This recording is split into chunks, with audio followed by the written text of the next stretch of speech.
Сәлем достар, сіздермен бірге түсінікті медицина каналы.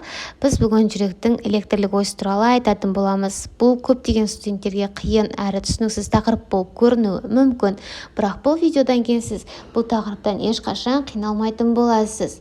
Видеоның соңына дейін көріп, лайк басып, каналға тіркеліп кетуді ұмытпаңыздар. Жүректің электрлік ойысы бұл өте маңызды тақырып, өйткені біз осы электрлік ойыске қарап кейбір патология туралы болжам жасауымызға болады. Өйткені бұл жүректің электрлік ойысы оңға ағысуы мүмкін, солға ағысуы мүмкін, соған қарап біз болжам жасаймыз.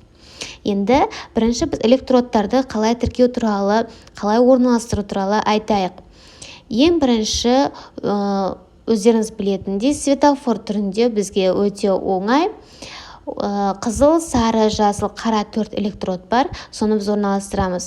Оң қолға қызыл, сол қолға сары және де сол аяққа жасыл, оң аяққа қара. Осылай светофор түрінде жаттасаңыздар өте оңай болады. Қызыл, сары, жасыл. Біз басында бірінші сағат ЭКГ анықтама берген кезде біз айттық, ЭКГ дегеніміз әртүрлі потенциалдар айырмасын тіркейді дедік. Енді бізде шықпалар бар. Ең бірінші шықпа, стандарттық шықпа. Ол бізде оң қол және де сол қол аралығындағы потенциалдар айырмасын тіркейді.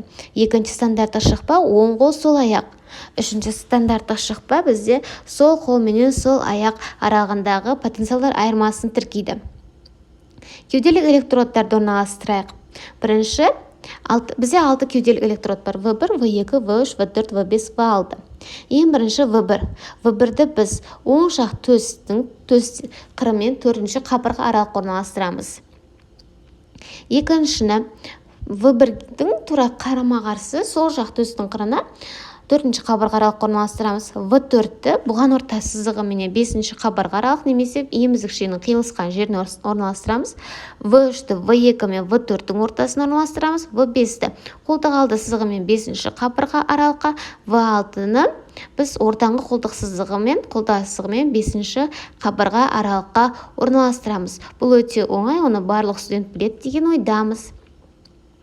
Енді жүректің электрлік ойысы. Ең негізгі тақырып осыған.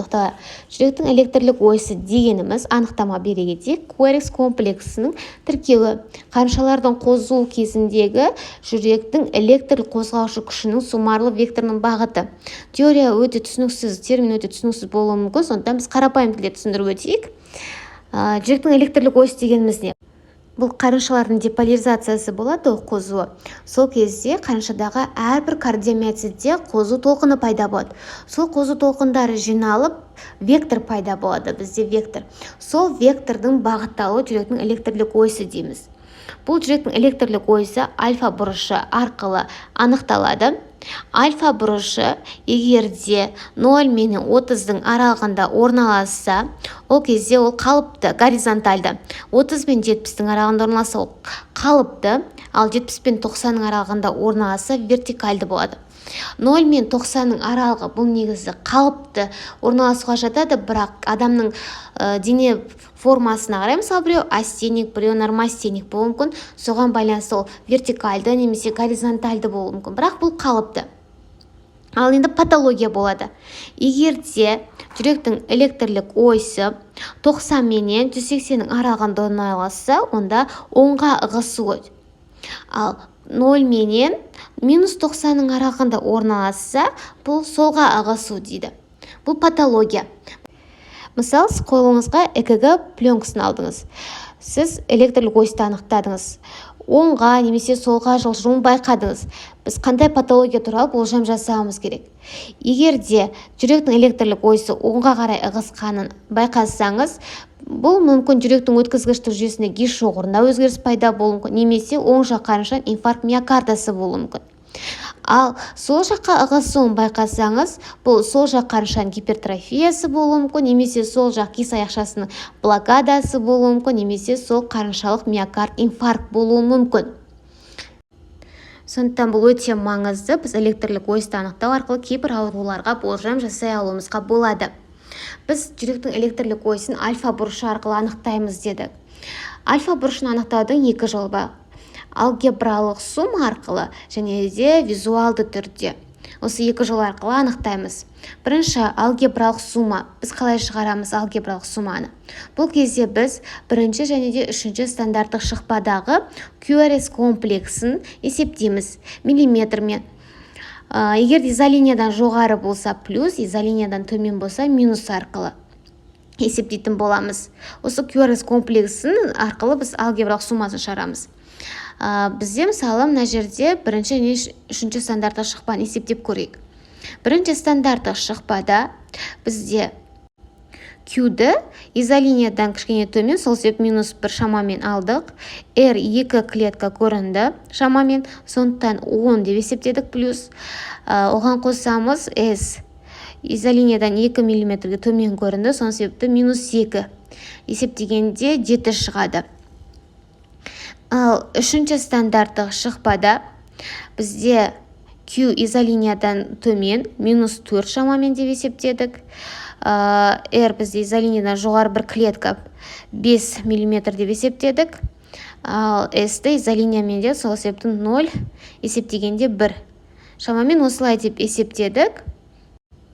1-де 7, үшінші стандарттық шықпада 1 шықты.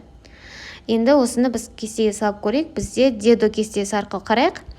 Бірінші стандарттық шықпада 7 дедік. Жоғары жақта тұр 7. Және де жоғары жақтан белгілеу болады, және де астыңғы жақта да бізде 7 деп тұр. Осы екі жерден қарауға болады. Және үшінші стандарттық шықпада жанында тұр. Бізде 1 дедік. Енді екеуінің қиылысқан жерін қарайық. Ол бізде шамамен 37. 30 бен 40-тың аралығында тұр, 37. 30 бен 70-тің аралығын біз қалыпты дегенбіз. Яғни біз бұл жерде жүректің электрлік ойысы қалыпты деп атаймыз. Енді визуал түрде анықтап, бұл өте қарапайым жол, өте түсінікті әрі оңай жол. Бұл кезде тек қана R-дің амплитудасына қараймыз. Мысалы, қалыпты электрлік ойысте R2-ның амплитудасы R1-ден үлкен болады, ал R1-дің амплитудасы R3-ден үлкен болады. Бұл қалыпты. Енді солға қарай ығысу патология кезінде. Ол кезде жоғарыдан төмен қараймыз. R1-дің амплитудасы R2-ден үлкен, R2-ның амплитудасы R3-ден үлкен болады. Ал оңға қарай ығысу кезінде R3-дің амплитудасы R2-ден үлкен, R2-ның амплитудасы R1-ден үлкен болады. Керісінше төменнен жоғары қарай. Осылай қарапайым жолмен анықтауға да болады. Тақырып өте түсінікті болды деген ойдамын. Видеоға лайк басып, каналға тіркелуді ұмытпаңыздар. Келесі сабақтан бастап біз ЭКГ-ға ақырындап интерпретация, яғни қорытынды заключение жазып үйренетін боламыз. Келесі сабақта кездескенше.